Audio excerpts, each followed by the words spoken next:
오늘 주일 설교 말씀 구절 로마서 7장 21절 24절 보세요. 같이 읽겠습니다. 시작. 그러므로 내가 한 법을 깨달았노니 곧 선을 행하기 원하는 나에게 악이 함께 있는 것이로다. 내 속사람으로는 하나님의 법을 즐거워하되 내 지체 속에서 한 다른 법이 내 마음의 법과 싸워 내 지체 속에 있는 죄의 법으로 나를 사로잡는 것을 보는도다. 오라 나는 공고한 사람이로다. 이 사망의 몸에서 누가 나를 건져내리까. 정말 중요한 얘기입니다. 성경의 핵심이에요. 바울이 중생받고 거듭났어요. 회심했어요. 하나님을 깨달았어요. 자기의 죄를 봤어요. 그리고 나서 고백한 거예요. 뭐라고 고백했냐면 내가 한 법을 깨달았대요.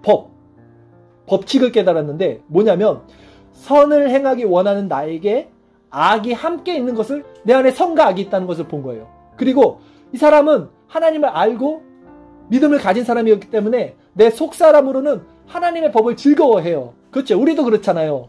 그런데 내 지체 속에서 한 다른 법이 내 마음의 법과 싸워서 내 지체 속에 있는 죄의 법으로 나를 사로잡는 것을 보는도다 라고 말을 해요.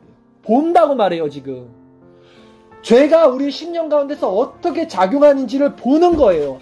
지식적으로 아는 게 아니라 본다고요. 제가 자꾸 본다는 얘기를 하는 거예요. 여러분들이 그것이 무엇인지를 알려드리고 싶은 거예요. 그리고 그것을 볼 때 뭐라고 말합니까? 오라 나는 공고한 사람이로다. 이 사망의 몸에서 누가 나를 건져내랴. 절망합니다. 구원받은 사람이에요. 예수님을 알고 회심한 사람이에요. 그리고 내 안에 죄를 본 거예요. 그리고 절망한 거예요. 그 내 마음에 두 가지 법이 있는 것을 깨달은 거예요. 이런 심령이 공고한 죄의 실체를 본 자들만이 결국 세상이라는 힘을 추구하지 않게 돼요. 세상의 끈을 놓을 수 있어요. 밭에 감추인 보화를 찾은 자만이 자신의 재산을 팔 수 있어요. 똑같은 맥락입니다. 그리고 이런 자들만이 십자가 복음을 이해하고 결국 오롯이 예수님만을 따라갈 수 있게 되는 거예요. 이게 기독교의 중생과 회심이라고 말하는 거예요. 그래서 정말 참 믿음을 가진 자들은요, 자신의 믿음을요 자랑하지 않아요. 나 믿음이 있어 라고 말하는 사람 없어요. 왠지 아세요? 자신이 어떤 존재인지 아니까. 내가 어디서 구원을 받은 자인지 아니까. 내 실체, 실존이 무엇인지를 아니까. 그것이 어떤 은혜였는지를 아니까 이들은 교만할 수가 없어요. 베드로를 보세요. 베드로가요, 회심하기 전에 내가 예수님을 가장 사랑합니다. 모든 자들보다 내가 하나님을 끝까지 더 사랑할 거고 끝까지 예수님을 따라갈 거예요 라고 말한 사람이에요. 그런데 이 베드로가 예수님을 3번 부인하고 자기 실상을 봤습니다. 오늘 바울의 고백처럼 자기 안에 실존을 본 거예요. 자기의 민낯이 까발려진 거예요. 근데 예수님이 또 찾아와서 네가 나를 사랑하느냐 말했을 때 이제 베드로가 이렇게 얘기해요. 나는 예수님 사랑할 수 없는 존재입니다.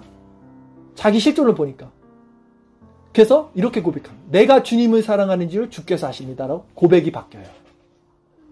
이것이 우리 비참한 실존을 보게 된 참된 믿음을 가진 자들의 신앙 고백이라는 거예요.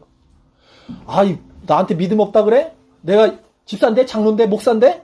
이런 사람도 엄청 많잖아요. 그거 가짜예요. 진짜 믿음을 가진 사람은 나 믿음 없습니다.